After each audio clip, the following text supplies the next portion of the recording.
Hi, I'm Tavian Hunter. I'm the Library and Archive Manager of the Stuart Hall Library at Inova. I'd like to welcome you to our talk, Past, Present, Future, led by Lola Olufemi. And this talk is part of our research network program, Archipelagos in Reverse. So within this program, we're thinking about what the archipelagic might mean for a research institution like Inova, through themes such as diasporic feminist practice in artist writing, publishing in the body, spiritual journeys through connected knowledge systems, and new post-colonial ways of researching and thinking. So the network brings together 6 research associates who are curators, writers, artists, and designers. And they've been nominated by partner institutions, which include Lux, After All, Stuart Hall Foundation, Tate, and Train, which is the Research Centre for Transnational Art, Identity and Nation. And the network serves as a way for the associates to share their ongoing research in dialogue with others for a series of open conversations and also close study sessions of reading, watching and listening with kind of collection materials at the Stuart Hall Library. The library is very much a specialist research collection on contemporary visual art and culture by predominantly artists of very diverse cultural backgrounds. So following this talk on the 25th of March, Lola will be supplementing thinking in terms of the key themes that will be introduced in this talk about her ongoing research.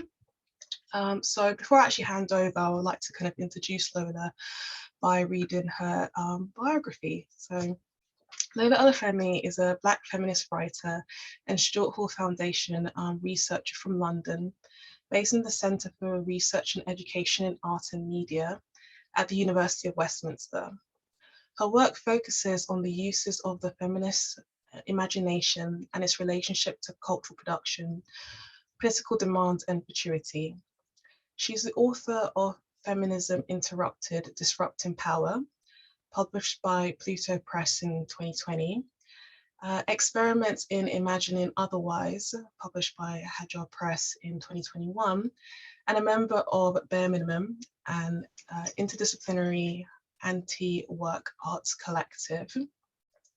Alongside writing, she facilitates reading groups, workshops, occasionally curates, and is a volunteer coordinator at the Feminist Library. So thank you all for being here, and for Lola, who's going to give this presentation now. So over to you. Hello everyone, thank you Samina, thank you Tavian for that wonderful introduction. Just a couple of caveats before I start. A lot of this research is thinking related to my PhD that has been going on, I guess, for 2 years now. And so a lot of it isn't finished. And a lot of it is thinking through threads that hopefully in this talk, I'll be able to weave together, and maybe sometimes I won't. And I'm trying to, I guess, embrace that a bit more. Yeah, I wanted to it's interesting beginning this talk because I'm thinking about Experiments in Imagining Otherwise, which is a book that I wrote kind of alongside starting my PhD, and I didn't actually realize that the two were connected in lots of different ways. And so when I look at that book now, I see a kind of perfect encapsulation of my method. So a lot of this presentation is going to be stuff that I've written for my PhD, but also interspersed with excerpts from Experiments in Imagining Otherwise, because I think the parallels become kind of apparent. I'm going to talk for, unfortunately, 50 minutes or 50 minutes to an hour. And hopefully at the end, we can have a bit of a break and people can decide whether they want to do questions or whether I have a writing exercise that I use often in my workshops, which might be a bit more interesting than just questions. So we can talk about that at the end. But I'm just going to attempt to share my screen and get going. Thank you all for coming. If I ask you to connect point A to point B and you inevitably draw a straight line, what do you think of history? If you draw a circle, do you think of history as living commotion, a sprawling mess of the not quite said, or did it actually happen, or what year was the massacre, or what ushered in the epoch? I'm against chronology. To be against chronology as a means of research inquiry is to become a critic of the timeline, a critic of the idea that it is possible to create and reproduce a total picture, to query the necessity of understanding history via narrative construction. To critique chronology is to critique history as what Linda Tuhai-Smith calls a modernist project developed to consolidate imperial beliefs about the other.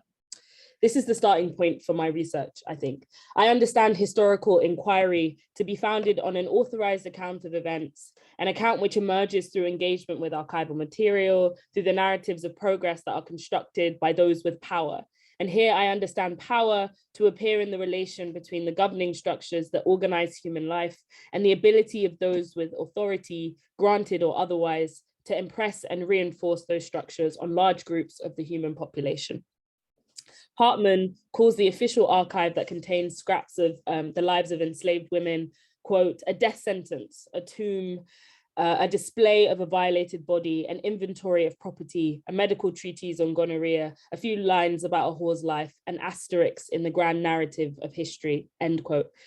In examining the centrality of the afterlives of slavery to the cruel calculus of life and death, which defines the status political terrain, she provides an opening to critique the grand narrative of history for what it is, a story, an invention, a myth that emerges from the temporal regime defined by hegemonic clock time. Hartman's intervention broke open the impasse facing archival studies, I think, by recognizing that the archive is more than just is more a site of injury than of rescue. But she's not alone in a recognition of the centrality of power in the construction of historical narrative.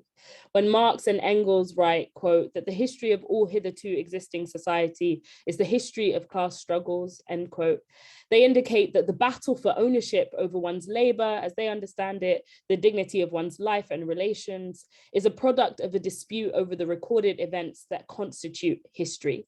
For some theorists, class struggle between the proletariat and the bourgeoisie is a central site of that dispute. And for others, it is race. Moten critiques Marxist theory of value, a mechanism invented to pinpoint the nature of the worker's relationship to goods and services, arguing that it does not anticipate the possibility of the commodities speech. In his work on Black performance, Moten suggests, quote, the history of Blackness is a testament to the fact that objects can and do resist. I include these observations here to illustrate the multiple contested arenas of power in relation to the material of history. For a number of feminist scholars, these sites of dispute are co-constitutive and cannot neatly be parceled out. In her decolonial scholarship, Winter critiques the concept of the human via an exploration of man one and man two as defined by exclusionary European thought. For her, this is the most significant arena in which the fight over one's ability to define their reality and thus history takes place. I highlight the multiple terrains of this dispute to make a point about how capital H history turns the contest for and over power into a fabula, which is reaffirmed through citation, curricula, and a number of other dialectical processes. So bolstered by chronology, history, I think, becomes a method of inquiry into a static past, an inquiry into the being and doing of an overrepresented man, as Winter says. Historian Mark Bloch's assessment of history, he says, misunderstanding the present is the inevitable consequence of ignorance of the past. And I think that quote kind of exemplifies the centrality of ideas of chronology in traditional versions of historical encounter. The present is defined by the past, but the actions that constitute the past and the present are hermetically sealed. There's no space to understand how the past bleeds into the present or vice versa, only how man's actions are derived from an ignorance of it. That is to say, knowledge derived from the past touches the present insofar as it stops the repetition of foolish mistakes. But aside from that, the temporal regimes are distinct. Chronology, in my assessment, refers to an understanding of events and processes preceding one another in the form of a linear narrative of progress. Put simply, chronology places events and objects in an order, and in doing so, gives each thing a role and a purpose in the construction of a timeline of ontology. That order inscribes meaning. It gives substance to being. And from that order, hegemonic clock time emerges. I understand hegemonic clock time as an order of continuity following Savransky and others, in which the present prolongs itself through a temporal regime, which advocates that nothing outside of the order dictated by the clock and the Gregorian calendar exists. So at the time of writing this, it is 4:31 p.m. And I understand a change to have occurred when I look at the clock and it is 4:35 p.m. I structure activities and meals around this regime. The clock tells time, time is dictated by the clock, and nothing outside of this widely understood order exists. This might be called an overreach of Enlightenment era philosophies that attempt to make sense of the world by dispelling the possibility of conflicting temporal, affective, emotional regimes in favor of deductive and abstract reasoning. So in the work that I'm doing, which hopefully will become apparent, my methodological approach asks, what if time is not a unitary march forward, but a circle that meets itself at the end, even as it begins again? Against chronology, there are multiple possibilities for understanding the movement of one moment to the next. And also to understand that this kind of movement can exist multi-directionally, happening backwards, sideways, upside down. This matters if we are to contend with the complexity of imaginative thinking, which seeks to break open the prison walls of colonial modernity and to clear space for reckoning with the limits of this world and the crushing weight of the contemporary political and social landscape. Sears and Latour suggest that it matters whether we think of time as extending over a metrical arrow of progress, or whether we engage with it, for instance, in the manner of a handkerchief to be spread, crumpled, kind of forming a topological image of time. And I think in my work, I'm advocating for an understanding of time that allows it to be scrunched up, rumpled, twisted. And deformities in the temporal regime, I think, offer more space for possibility than a kind of metrical arrow of progress. They allow for a reassessment of the present moment, considering how temporal distortion can transform our sense of what is possible, alongside the seeming materiality of spaces, objects, and cultural production.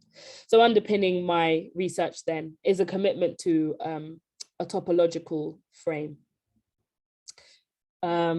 Topology is a term that's laden with lots of meaning and often, determined by discipline. So widely understood as a kind of mathematical study of the properties of geometric objects that remain the same even when and if those objects are deformed.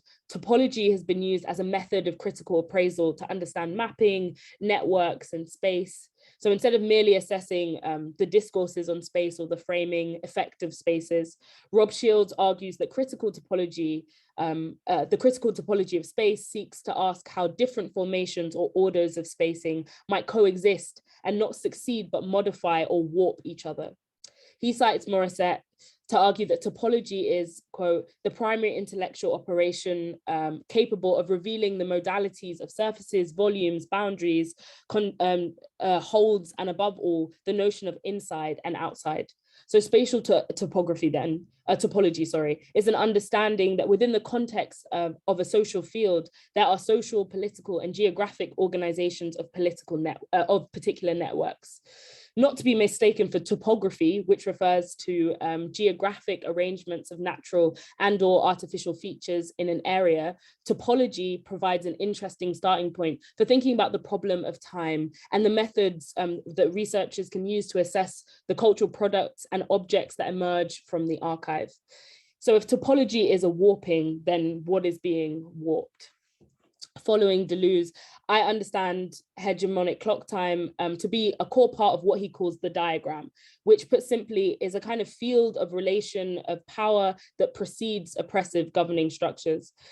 The diagram is a kind of abstraction of relations to their pure function. So Shields writes that according to Deleuze's topology, the diagram, like a plan, is a plane of consistency or of immanence, presenting the distribution of the power of affect and the power to affect, and the power to be affected. So Deleuze writes that the diagram is, quote, is a map, or rather several superimposed maps. An understanding of relations of power and their constitution through discursive and non-discursive manifestations. A guy called Zebek argues that the diagram, quote, describes the flexible, elastic, incorporeal functions before they settle into a definitive form. Those functions refer to what makes the distribution of power possible. So what engenders specific forms and types of behavior and social organization. So for example, complicated, but for example, the diagram precedes capitalism and colonial modernity because it is the thing, it's the schema that makes those relations of power possible or that actualizes them. Deleuze calls the diagram a non-unifying immanent cause that is coextensive with the whole social field. So a framework that begins to shape and determine life, the map that precedes the territory, essentially. So if the prison or the panopticon are institutions of surveillance, as Zebek argues, the diagram determines the feeling of being watched, the relationship of control between guards and prisoners, the obedience to political technologies of control. The diagram determines the function of the prison and the function of surveillance, and can be abstracted so that those functions can be extracted from the prison and superimposed into the school or other institutions. So that aside, I understand clock time to be another abstracted function. So something that is kind of moved away from the realm of time and imposed in other areas of our lives. So a mechanism of control that orders relations of power that is mapped onto structures and institutions that we engage with and that govern human life. So this observation is of particular relevance to one of the core methods of my project, which is kind of moving and changing, which is mapping. So I'm hoping my research will culminate in some kind of anti-map, some mapping of archival fragments, some, I guess, pedagogical resource that people can use to think about these questions. And my commitment, I guess, to an anti-map is born from a topological approach and a radical cartographic method that I think might help us escape the diagram as I've just described it, or at least evade what is widely understood as the order of clock time. So to get past that kind of tick, tick, tick that keeps us going. A topological approach to time, a warping and deforming, necessitates the question, what would happen if we folded the clock? I'm interested in mapping fragmentary archival engagements, cultural products, and various forms of contemporary and historical encounter from feminist and anti-racist collectives and organizing groups broadly. And I follow Mogul and Bagat's radical cartographic method. In their collection of 10 essays of maps, of different kinds of maps, they state, quote, we define radical cartography as the practice of map making that subverts conventional notions in order to actively promote social change. The maps and texts in this book also serve this purpose, to unhinge our beliefs about the world and to provoke new perceptions of networks, lineages, associations, and representations of places, people, power, and territory. This world map contains no territory. It is a topography of procedures. Here, the unhinging of geography and cartography is readily apparent, end quote. So I argue that radical cartography should be interested in the promotion of total revolution, advocating the complete destruction and rebuilding of the way that we live. And Mogul and Bagat understand that the map is not a complete document. It's not intended to represent the entire social field or to account for every feature that defines it.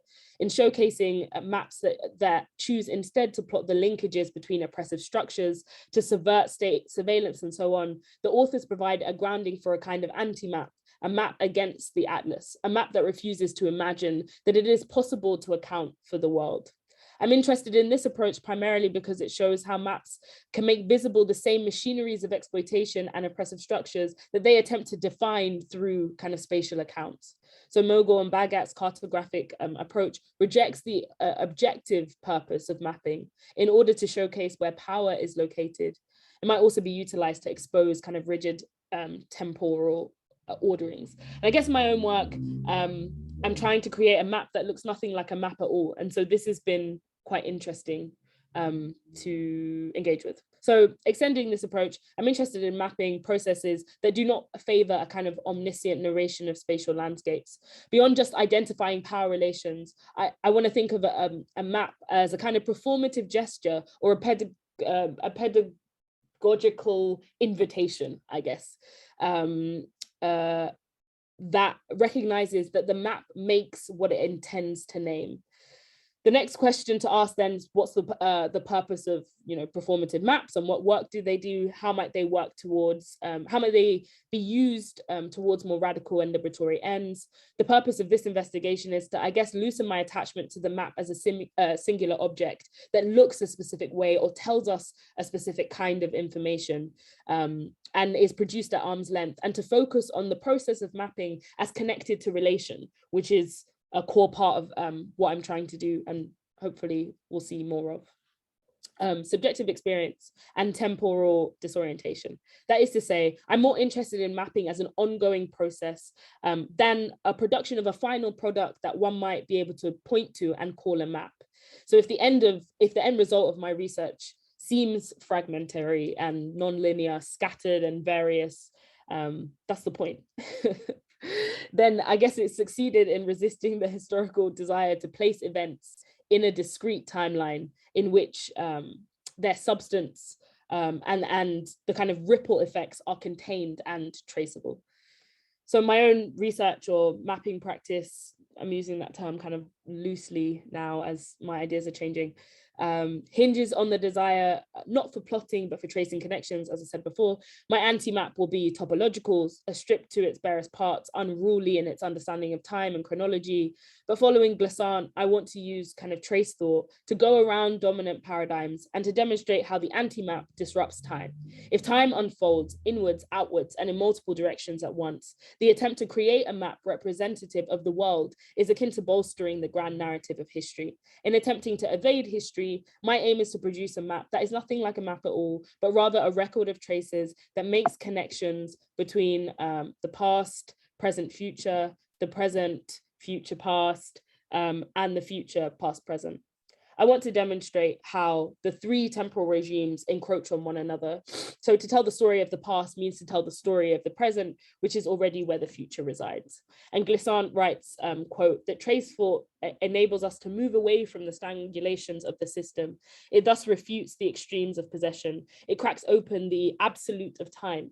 It opens onto these different times and these human communities today who are multiplying among themselves through conflicts and miracles.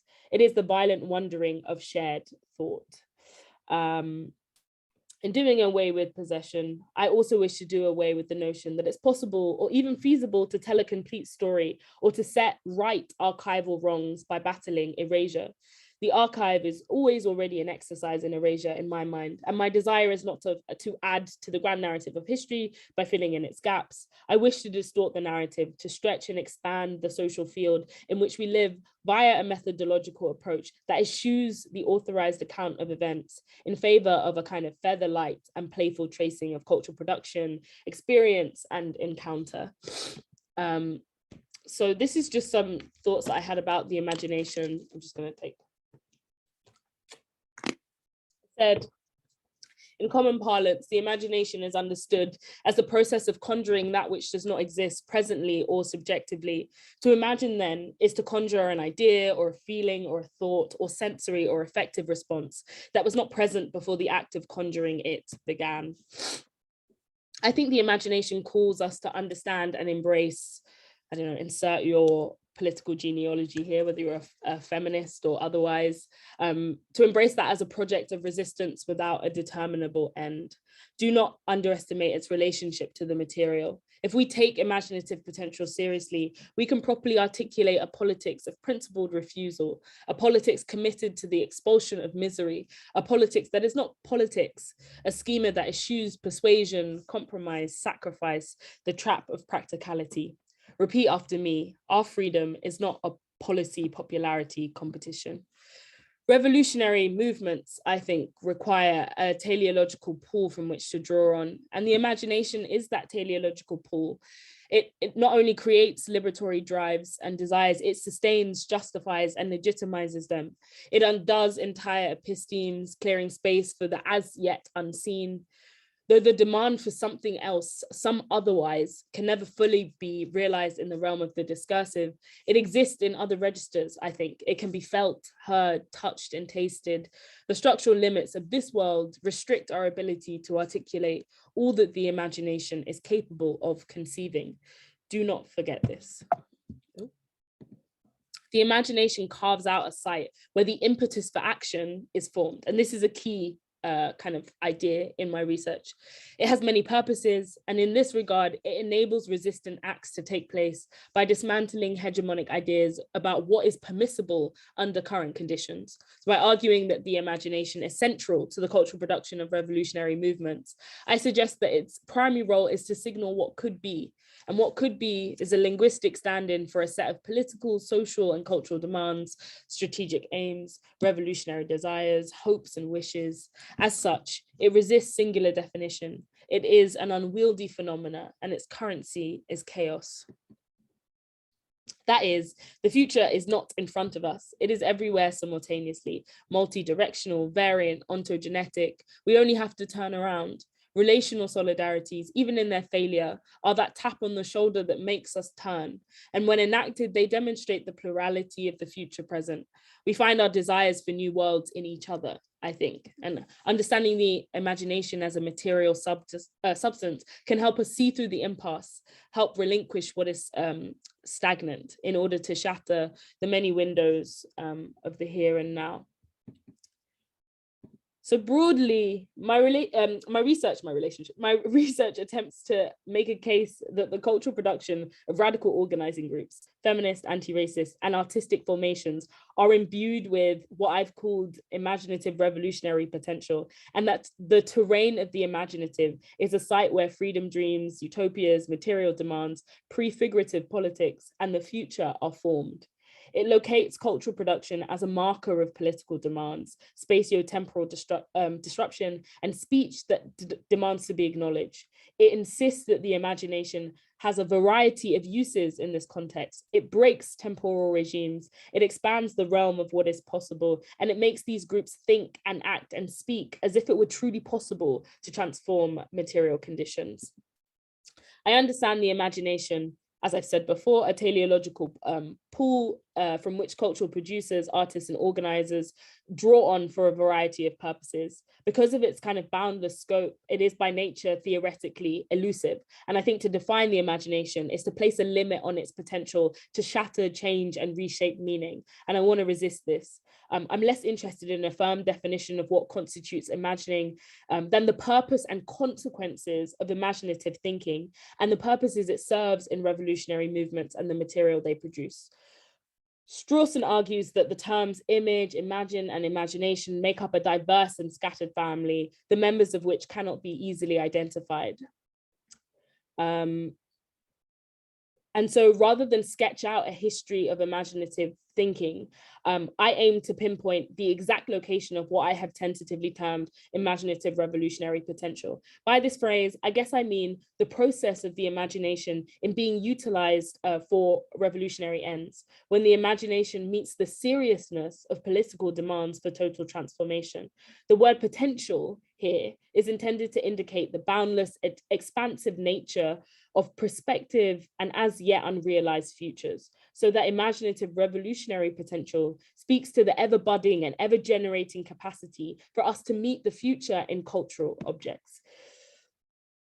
Understanding this potential means understanding cultural products as the result of the context in which they are birthed, so that a manifesto, a party program, a diary entry, a placard, a sign, a voice, a video recording contain within it the radical transformative desires and hopes that defined its inception. So on the question of hope, Munoz's work, I think, alerts us to the centrality of hope in queer futurity. I'm thinking differently about hope now, I think, we'll see. Expanding on Ernest Bloch's distinction between abstract and concrete utopias, he writes, quote, "Concrete utopias are relational to historically situated struggles, a collectivity that is actualized or potential. Concrete utopias are the realm of educated hope." So Munoz's hope is grounded, and notice, I think, hope in opposition to something like optimism, which I think is very different. His hope is kind of grounded, strategic, requiring a commitment to enduring indeterminacy. In this way, I think imaginative revolutionary potential is related to a method of critical hope, of anticipating failure and acting anyway, of a repetitive cycle of useful and useless action, kind of embrace of the abyss. I suggest that the relationship between the imagination and revolution is one of co-constitution. Revolutionary demands arise from the process of imagining, and the imagination helps to shape and contour revolutionary demands. So when I say imaginative revolutionary potential, then I think I also mean a substance that is closely linked to utopian thinking, closely but not utopian thinking in itself. When Kelly writes, quote, "Call me utopian, but I inherited my mother's belief that the map to a new world is in the imagination, in what we see in our third eye, rather than in the desolation that surrounds." He suggests that the freedom dream emerges from a desire for more than the present moment can offer. So too, I think, does imaginative revolutionary potential, which might be understood as a kind of cousin to the freedom dream. Whilst revolutionary dreams, he says, erupt out of political engagement, imaginative revolutionary potential is birthed in the planning stages of transformative action. It challenges the diagram, as I defined it earlier, that precedes oppressive structures in the planning stages. It is the impetus that causes the action or thought captured in archival material that intends to bring transformation and or evolution. I think it's stored in ephemera and memorabilia of collective social movements to be tapped into by spectators in the act of touching, looking, engaging, so tapped into by researchers, spectators, other organizers. And from it, I think we can launch an investigation of the aims, methods, intentions of said movements, organizers, and artists. In analyzing feminist material culture, Bartlett and Henderson create a feminist system of objects that seeks to highlight the significance of activist objects to resist violence, to resist movements, against gendered violence. So following Baudrillard's system of objects, which identify the ways in which objects are organized in a system of meaning based on their technical, subjective, and ideological aspects under consumer capitalism, they categorize the 4 types of feminist objects: corporeal things, world-making things, knowledge and communicative things, protest things. They argue that feminist objects are intrinsically activist objects, writing, quote, "The women's movement remade and invented objects to make feminist things happen." I think I follow their belief in the political agency of things and the notion that the things we use and create in the process of resistance tell us something about our own intentions, our beliefs, and our hopes and our political visions. I agree with Gell that artifacts are social agents, and that objectification in artifact form is how social agency manifests and realizes itself via the proliferation of human fragments in that artifactual form in the artifactual form of the things those human beings possess. In other words, objects tell us about ourselves, and we need them. Part of ourselves are imprinted in these objects. The things we make and create are not simply static phenomena, and it would be wise to pay attention to what they indicate about our social and political lives, as well as the power they contain to disrupt orders of continuity. In his assessment of the Black radical imagination, Kelly goes on to state, quote, "Sometimes I think that the conditions of daily life, of everyday oppressions of survival, not to mention the temporary pleasures accessible to most of us, render much of our imagination inert." I share this concern, I think, as a researcher and a person in the world, that the mundanity of the everyday, the totalizing nature of the quotidian under oppressive structures turns the imagination into something to be denigrated as immaterial or fantastic. I mean to draw connections between the process of imagining and a complete reordering and improvement in material conditions. I'm suggesting that it makes no sense to discuss the imagination as if it was separable from material action, and indeed a drift into a kind of like shallow utopianism is simply, I think, a distraction from the urgency of the moment. I guess I wish to make clear that the imagination for me is simply another tool to be used in political struggle and should not become, I think, a stand-in for materialist politics, but should rather be seen as the substance that makes materialist resistance possible, as the phenomena that ignites the fire of resistance and keeps it burning. In all senses of the word, my methodology is speculative. I think I reject anticipatory modes of analysis. The future is not to come. It is now. It was then. Against neoliberal governmentality, against prediction, against trend forecasting, I guess I embrace what it means to not know, what it means to find yourself in the middle of history and have no clue what it will do with you. The speculative is a methodological approach, rejects the totalizing realism of the present. And this method is used by cultural producers and organizers, I think, across the globe. In her work on prison abolition, poet and academic Jackie Wang grounds her work in this speculative method. She writes, quote, "The prison is a problem for thought that can only be unthought if we refuse to capitulate to the realism of the present." End quote. A speculative approach orientates itself against what is calculable, against what can be foreseen. Stengers calls speculation a war against probabilities. When we speculate, we are agreeing that there is more that we do not know. And to think alongside Deleuze, speculation reorders the realm of the possible, the plausible, and the probable. It works against a diagrammatic grand design. It affirms the existence of novel events, ways of being, thinking, and feeling that we have yet to understand as possible. And as argued by Savransky and others, it sees the present as brimming with unrealized potential and orientates itself against everything we have been told about the stagnancy of the present moment. So in adopting this stance, I mean to make clear that my methodological approach is concerned not with securing the future or with pinpointing its practicalities, but rather with locating the form of its potential markers in the objects of the here and now. I take Savransky's claim that, quote, "there are futures that the present can never anticipate, and those already inhere in it as impossibilities to be actualized seriously." And I believe that the kind of dearth of imagination and indeed of hope created by the onset of colonial modernity is a trick. So this is an image that I found in the archive of Olive Morris. And I guess in the spirit of that speculative method, I wrote in experiments this extract that I guess was trying to think through what might have been happening, what I didn't know about this moment. So I'm going to read that now. "He knows he can't evict us without a notice," Olive screams. She hates that the pigs assume she doesn't know the ins and outs of squatting law. Where is Liz?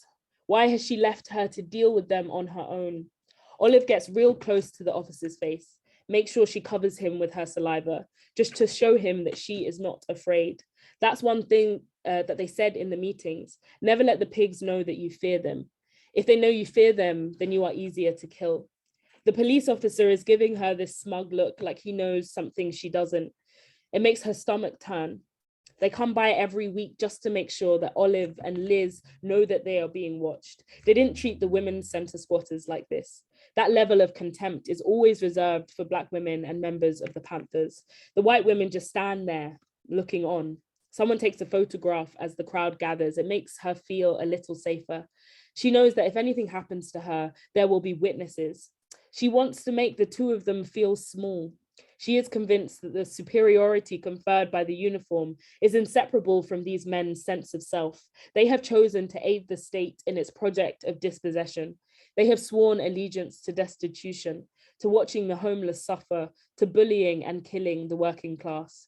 She feels like a performer in a circus, explaining to these white men that her home cannot just be ripped from under her feet, and for what? So a landlord can increase his monopoly on housing in Lambeth, when she knows women who have never had a place to call home, whose lives depend on the goodwill of the next person who lets them sleep on their couch. The flats lie empty day after day. When Olive and Liz decided to move into 121 Railton Road, they didn't know that it would become the site of one of the longest running squats in London's history, or that Olive would end up on the cover of the Squatter's Handbook. They just needed somewhere to stay, and it was easy enough to get in through the laundrette windows and secure the outside. They'd spent many nights there together, planning and plotting, letting the Panthers and Bash use the space to figure out how to escalate their campaigns against sus laws. That's when she felt the purest kind of contentment, surrounded by her comrades in the struggle, friends in arms. That was what made the harassment bearable. Coming back to a house full to the brim with sound, with hope, with promise, with all the rejects of this world who wanted to build another. She wanted to talk to Liz about a space specifically for Black women's organizing. Olive knew that beyond accusations of division, the Black women's position could tell them something specific about the worker and about racial capitalism. Every time they were dismissed in meetings, something inside her broke. The movement was falling apart, but it was women that kept things alive on the ground. They worked with the lawyers to get brothers out of prison, to stop deportations in action. They ran the mutual aid networks, stocked the bookshop, facilitated the meetings. Yet their strategies were picked apart, their ideas whispered between men's speeches. She didn't understand how everybody else slept so soundly at night with so much wrong with the world. Sometimes the sky in London would settle to a black so thick, so dense, it was impossible to see through. Watching it roll over the city, she would think of the global chains that connected her to other anti-colonial movements across the world. She'd never felt more power than as a squatter, firmly in the center of an organized, relentless communist movement. They were showing the people that things could be had for free. This world wasn't about how much you owed or keeping your head down to avoid trouble. She remembered Lenin. So long as the state exists, there is no freedom. When there is freedom, there is no state. Still, this life was not without its indignities. Never knowing if this would be your last night in a building, whether they would send dogs in to chase you out. Olive knew that they could rely on support from burgeoning anarchist movements, but the relationship remained uneasy. They didn't organize together because their visions of freedom didn't always align. Some days, she didn't know if she would come home to find that Liz had been taken to the police station again. It was exhausting. Nobody spoke about how humiliating the struggle could be, yet Olive knew resistance held no promise of an easy life. Every day she got dressed considering her commitments to her comrades and to the movement. Today, she was committed to showing these police officers just how far she could throw her contempt. So that was, I guess, my attempt to sit in that like speculative method. And now I just want to show a little clip from a video that was kindly sent to me by Nadia Swabi, who was one of my interviewees, somebody I interviewed as part of my kind of research. And I've been thinking in the process of my research, I guess, and I'll come on to explain about trying to think about contemporary organizing efforts and how they relate to archival material. So this is just a short clip from Menelik Shabaz's documentary, I guess, film about the first OAD conference. And I'm just going to show like 3 minutes. Just bear with me 1 second. And live amongst our black people. I hope you can hear that. And as far as I listen to the law, that united one another. Go to hell while we are back. Or where you come from while so that our children can be mentioned the very important fact that black women have not simply been passive victims in the face of oppression. Supplementary schools have been set up by numerous groups so that our children can be presented with a more positive image of ourselves and our history. Children who have been labelled as ESN have successfully sat and passed GC exams as a result of the tuition they have received. Parents' action groups have been formed in many areas which actively seek to influence the education of our children in a positive way. Black student action groups have reached out to the community to advise, inform and give practical help, and sometimes to analyse the problems which black people are facing. Neighbourhood advice centres have been set up to defend the rights of black people. Black women's groups have been established, nursery facilities for working mothers, and refuges for battered women. We have got together and organised in many different ways, and through talking and working together, we have succeeded in raising our own consciousness and acquiring new skills such as printing news sheets, so that we can be active politically and be involved in those projects which highlight issues which we feel the community needs to know about. In every single area where black women have been exploited and oppressed, we have got together to fight back. In the fight for better housing, education and jobs, in the campaigns against police harassment, in the struggle for a better health service, and in the fight to defend ourselves against racist attacks, black women have constantly been in the forefront, making our voices heard and demanding a better deal for ourselves and our children. We in OAD do not feel that it's necessary, especially here at this conference, to justify our belief that black women have the right to organise separately and struggle together.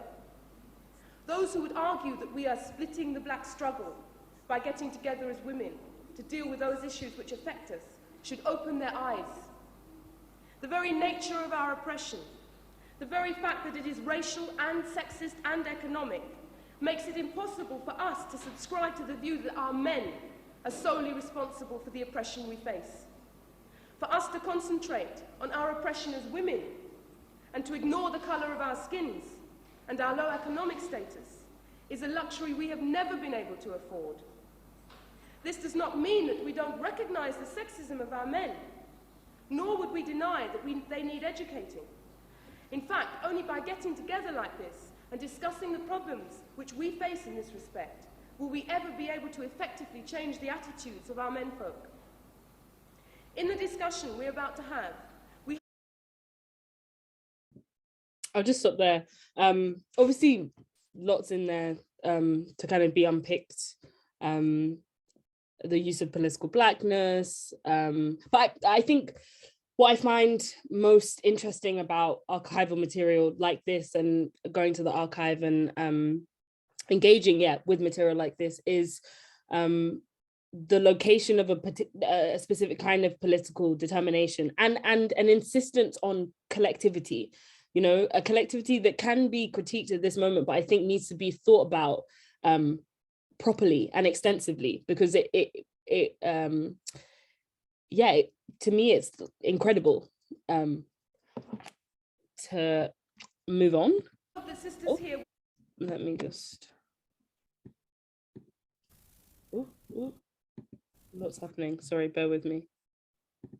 Okay, there we go. So to hopefully soon draw to a close, I've been thinking about my method and have been thinking about going to archives and what exactly I'm trying to pinpoint. So this is actually quite new, what I've written here. So my method begins with what I can touch. It's my hand. Because touching is a mode of relationality, I think, which allows my own subjectivity to rub up against and interact with the past. I understand touching as a gesture that carries with it the weight of the researcher's intentions.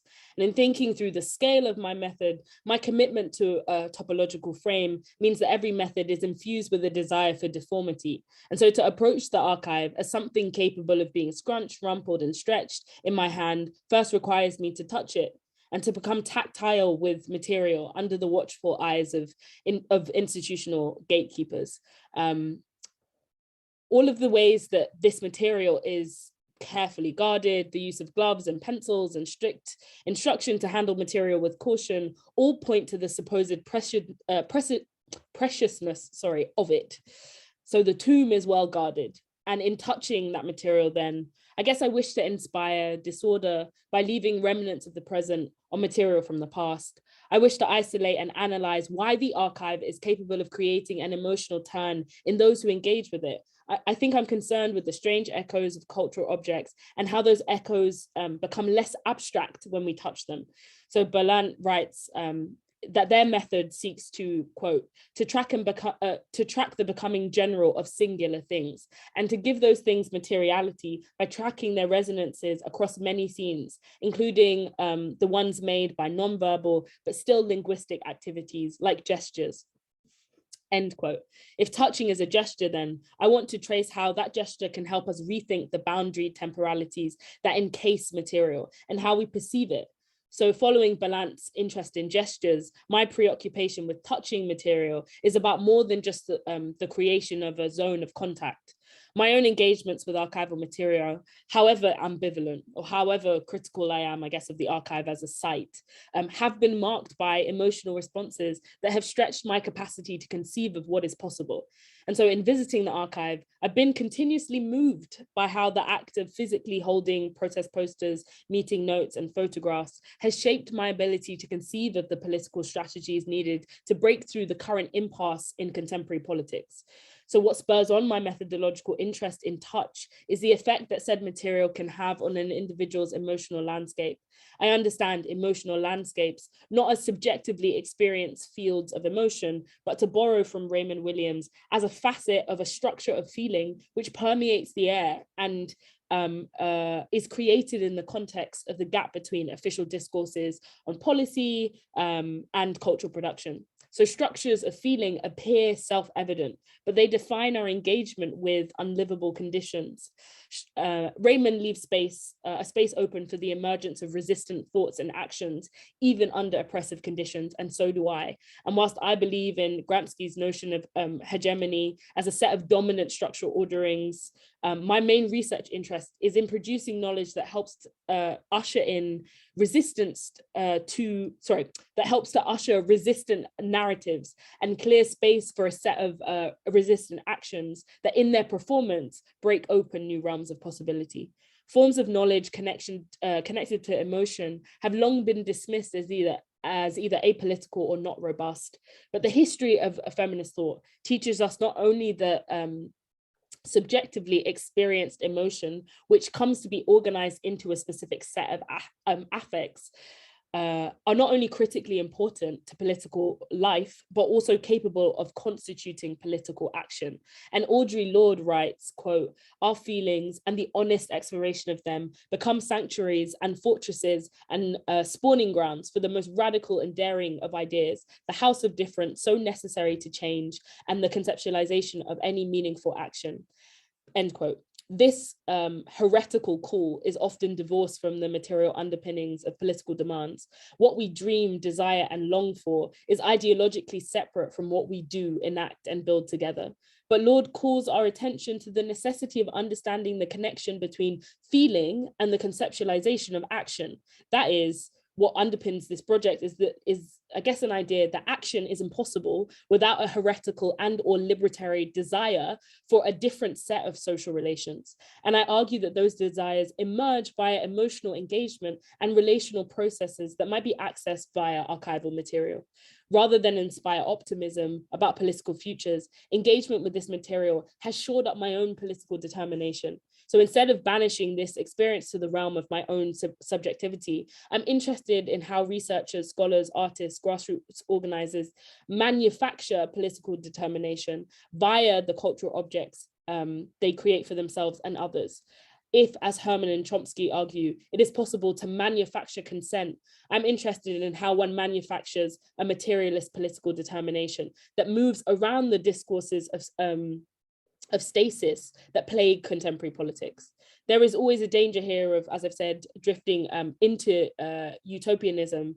But I think to take the imagination seriously, one must turn their attention to the power of emotional response in providing an impetus for resistant action. The contemporary moment is defined by that stasis because our landscape is constituted by multiple threats: fascism, borders, austerity, multiple and overlapping discourses on climate crisis. Grassroots movements have been, over the last 20 years, subsumed by institutions and become reliant on state funding. And that's also, I think, narrowed a possibility.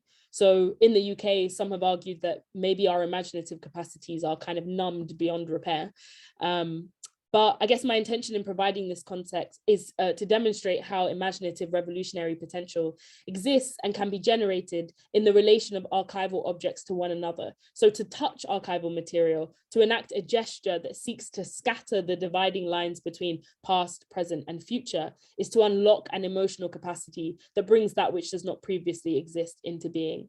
In her writing on sociology's relationship to make-believe, Miriam Fraser writes, quote, "The archive is always necessarily in the process of becoming itself differently. All the participants in the research process, the archival documents and objects, the forces which act on them, such as the law, and on which they act, the researchers, readers, archivists who work with them, are constituted by and transformed through their relations with each other. In viewing archival documents as active participants in the research process, I'm not ruling out their ability to act as conduits for a type of relation that changes and shapes emotional landscapes. By touching material, I do not shy away from the ways I am constituted by it and how my notion of what is possible expands." I'm particularly interested in kind of, I guess, touching archival material related to methods of struggling for freedom and resistance, because it's in this kind of ephemera that I have noted the most expansive conception of imaginative thinking. I've written elsewhere that the division between culture and politics is false, and so has Stuart Hall. But I have chosen to I guess, almost exclusively interview and respond to material that takes up questions of political struggle, freedom, emancipation, critiques of the state, and collective organizing, because the imagination exercised in these instances is concerned with actively reconstituting social life rather than simply passively imagining that it could be different. My area of interest is cultural production that lays bare its political intentions and is made with the express purpose of galvanizing, rousing, teaching, and facilitating agency in a world that strips us of it. Ronaldo Walcott's conception of freedom is most fitting, I think, for my methodological purposes. He argues freedom, quote, "freedom resists guarantees of comportment. I define freedom as ways of being human in the world that exist beyond the realm of the juridical and that allow for bodily sovereignty. I argue that freedom marks an individual and collective desire to be in common and indifference in a world that is non-hierarchical and non-violent. It marks as well the social, political, and imaginative conditions that make possible multiple ways of being in the world," end quote. I follow his persistence, I think, in defining freedom beyond juridical limits and beyond the terms of the world as it's currently organized. Where possible, I think the criteria for the selection of material has been cultural production that proudly shares this aim, to think beyond the given limit of the state, the nation, race, gender, and all other political and social modes of restriction. Walcott's notion of a collective desire to be in common is of particular importance to my methodology as well. In defining a method based on touching, I don't want this to be an individual act done by researchers who work in isolation. To touch, I think, is to place oneself in contact with something else for the purposes of discovery. A desire for relation creates the impetus to touch, and therefore my method is necessarily collaborative. I've tried, where possible, to work in common and to invite others to respond, challenge, and expand my own practice. Moten and Harney suggest that sharing is both a condition and a practice that heightens responsiveness and causes a general increase in sensitivity and affectability. In taking the importance of emotional landscapes seriously, an increase in sensitivity with regards to each other and the world around us, I believe, is one of the many methods we might use to ignite imaginative capacity. If to be sensitive means occupying a heightened state of awareness, this mode of being is strategically useful in a world, I think, designed to numb. In this regard, I follow the work of poet June Jordan, who in her essay on Nicaragua writes, quote, "Like a lot of Black women, I've always had to invent the power my freedom requires. All my life, I've been studying the revolution. I've been looking for it, pushing at the possibilities and waiting for that moment when there's no more room left for rhetoric, for research, or for reason, when there's only my life and my death left to act upon. Here in the United States, you do get weary. After a while, you could spend your best energies forever writing to the New York Times, but you know in your gut that writing back is not the same as fighting back," end quote. Jordan, I think, neatly summarizes the impasse felt by many in the contemporary political moment. If the New York Times is a symbol of the liberal establishment, then it might also, in a UK context, come to symbolize parliamentary politics, voting, struggles over representation and law. Against spending our best energies on these institutions, my method is interested in how we might begin to invent our own power, despite all evidence to the contrary. I think this is where my interest in the imagination stems from as a form of invention. I wish, I think, to analyze it for its promise of newness, or for, at the very least, something else. My belief in collaboration is an attempt, as Jordan said, to invent the power my freedom requires by refusing, against neoliberalism, a logic that requires that I am actively suspicious of others. Jordan identifies a weariness that gives names to environments of impossibility that permeate under oppressive conditions. Like her, I believe that writing back is not the same as fighting back, but for the purposes of my analysis, writing back is an attempt to supplement resistant and revolutionary acts, a way of making desire for a different set of material conditions known. My method begins with what I can touch, and a desire for relation that is actualized through methods geared towards collectivity. My method seeks to uncover the relationship between the archive and the crucial expansion of structures of feelings for the purposes of sustaining action, in order that this phenomena might be organized into a set of affects that can be accessed collectively. My attempt to organize this phenomena is not containment, hopefully. I do not wish to box the imagination in or to export it. I contend that research is a fundamentally extractive process. So hopefully to touch is not the same as to capture. And I just want to end with a reading from Experiments. And this piece is called Strike. And then I will finally stop talking. This is called Strike. What's the mood of the general strike? I think something changes in the air. Particles rearrange themselves to spell enough kidnapping in the dead of night, murder, endless poverty stretching for miles and miles. If you observe the mood, you might be able to hear your heartbeat in your tooth and then your toenail, then the very tips of your fingers. The mood of the general strike is not in the body of man. It is burrowed deep in the earth. It begins to shake every time the past defeats itself and the clock simmers. The mood of the general strike might only be defined by what it is not. If I had to approximate, I can only say something like, imagine you are a free diver and you break the surface when you are expecting to drown. Imagine that breath, the sheer scope of it, the relief that floods through you. In Haiti and Sudan, it's hot sun and barricading the streets. For Amazon workers in America, it's union meetings in nondescript buildings. For the enslaved, it was choosing your own death, sabotaging commodity. The general strike happens when North meets South. It's when newness runs its fingers over the impasse that is the contemporary. The general strike is a point of departure. It's a strikeout, a refusal to play the game. It's a strike, the act of marking one's target. It's a strike, an act of violent insurrection. It's a strike, a correction of the old mistake. It's a strike hard to read and even harder to describe. The mood of the general strike is solemn. It's the moment you realize that you have to do something with the life you have taken back. The general mood of the general strike is the parceling out of the boss's bones to pick our teeth with. The mood of the general strike is either you are with us or you will be crushed, no nuance. The mood of the general strike is scorched earth and nobody narrating it as it happened. The mood of the general strike is when the text becomes discernible, just for a moment. The general strike is staring at what was once obscured until you can make out its edges, like you are doing now. It's recognition despite restriction, a recognition of yourself for what you are, a worker. The general strike says, instead of working for the man, let's work for love. Let's work for each other.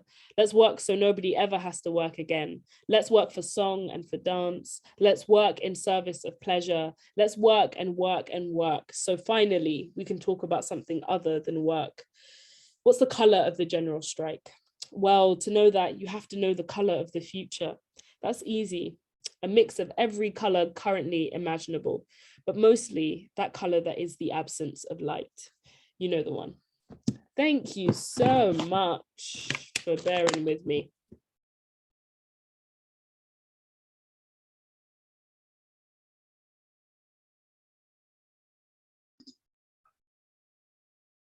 Thank you, Lola. It was really beautiful.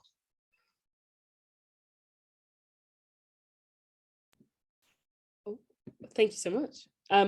I think we were going to do questions, but I'm aware that it's been a very long time. So I invite people to, I guess, do comments or, yeah, say anything they would like. And we don't have to go on for too long, as I recognize that I spoke for quite a long time.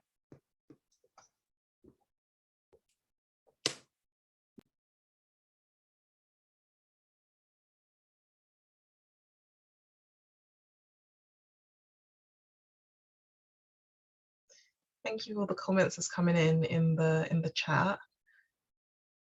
If anybody wants to, oh, we have one hand up. Would you like to unmute yourself? Yeah. Yeah, hi. I'm just saying, like, first of all, I'm just majorly fangirling. Like, like I've read your books and I'm just like, wow, she's on screen. But yeah, so that's that first of all. And then secondly, like I was really interested in kind of listening to the award talk from the archive. So I'm doing a PhD as well, and I'm looking at like how we can move past the point of like putting feminism in these like different kinds of boxes. So like trying to come up with a way to have like multi-vocality for feminism. So like Black feminism, radical feminism, queer feminism, South Asian feminism, minus the boxes. And I looked a lot at like multiculturalism and political Blackness, and like try to come up with like the critiques of that, and kind of like how it like homogenized like loads of different voices into one big bubble, and how it was like used as a tool to kind of like, we weren't we were told that we were politically Black and aligned, but that was also given that was like put down onto us. So I was interested to know like what your angle was on kind of that like multiculturalism of like being all branded together, but also like I feel like I'm aligned with what you said about the way that those people came together in solidarity. Thank you so much for that question. And lovely to meet you. Yeah, that's a really that's a really big question that, you know, would take 40 minutes to answer if I were serious. But I think briefly, I guess what we're seeing now that what I find really interesting is now we're seeing a kind of sustained critique of political Blackness. But what I find most interesting, I think, is that critique assumes that that dissenting didn't also exist at the time. So at the time that political Blackness is being mobilized, we're seeing also within those formations disagreements from from all types of people. And so for me, I'm not someone who thinks that political Blackness is a useful kind of tool in contemporary organizing, but in this current moment, but I think it needs to be thought about. It needs to, as something that was utilized and extended and stretched, and something that people have a lot of effective and emotional kind of responses to, in terms of their senses of belonging or their conceptions of like collectivity. I think it needs to be, you know, critically thought about and thought about in relation to not only what it made people think, but the conditions under which people were living at the time. So what's the difference between then and now? Well, we've lived, you know, under a decade of austerity. In the 80s, there were, as you probably know, obviously, there was more funding. The state was trying to, I guess, subsume informal grassroots organizing into it by making it an institution. And so there was a sense, I guess, the structure or feeling at that time was maybe geared towards a collectivity. And I remember interviewing Gail Lewis, and she said that what defined that time was like a claim or a wanting to stake one's claim to presence. So yeah, the ability to exist and exist collectively was then a powerful statement. So it's important, I think, to think about why the name under which that statement forms and happens, political Blackness, it seems less powerful now. That's because of Yeah. neoliberalism, because of a specific kind of alienation. But I don't buy into this idea that we were once united and now we are no longer united. I think there are more, it's more complex than that. So in bypassing the kind of debates about political blackness, which I think are often kind of boring, I think what's more important is what was possible under that name and why is that no longer possible now. And that, I think, requires an attention to conditions rather than is it right, is it wrong, how do we escape a kind of essentialist thinking about race without also understanding blackness as a unifying signifier, etc., etc. I hope that makes sense. Yeah, that makes tons of sense. Thank you so much. That was really valuable.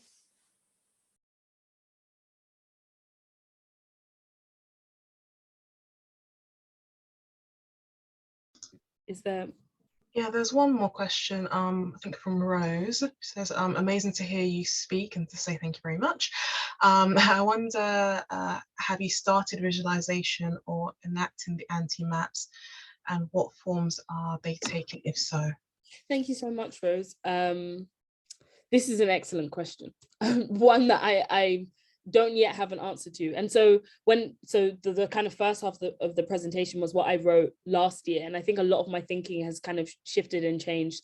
I think a lot of my research to kind of showcase, I guess, my creative practice, because I'm doing a PhD that allows for a creative practice, will kind of culminate in, I guess, like a website, some kind of resource that people can engage with, that allows them a critical invitation into these ideas. And I don't want it to look like a map at all. And so in the visualization process has actually been quite hard, because how do you call something a map and it doesn't look like a map, or it's not, and you know, how do you kind of visually trace material without shutting down possibility?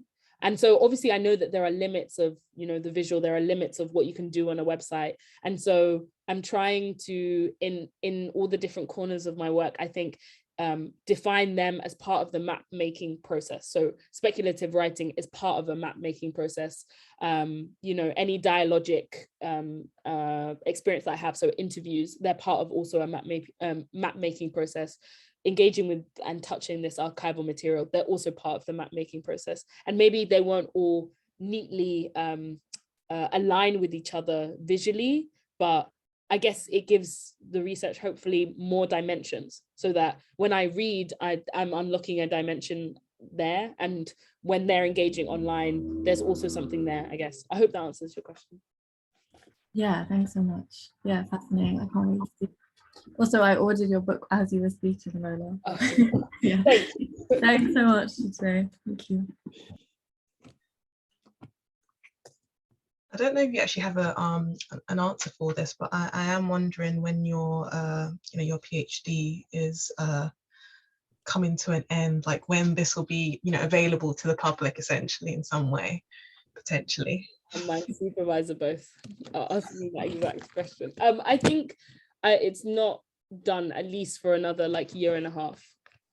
So I don't think I'm submitting until maybe like late 2023, and then we'll see depending on what it looks like, whether like I think what I've loved so much about this process and being invited to speak is that, as I said, I wanted many aspects of it to be collaborative, and the nature of the university is that as a researcher you often work in isolation, and it's so depressing. So it's actually really nice to do these kinds of events and hear people's thoughts and ideas, because they have changed my direction, what I was thinking last year in terms of like mapping, and in terms of, I guess, my definition of imaginative revolutionary potential has entirely changed. And that's changed through dialogue with other people, which I'm realizing now as I go along is also a core part of my method. So more than like the physical document, it's these things that I enjoy.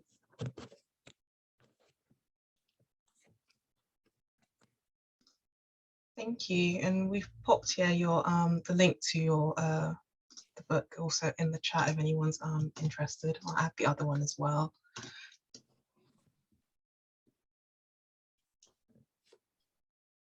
Amazing.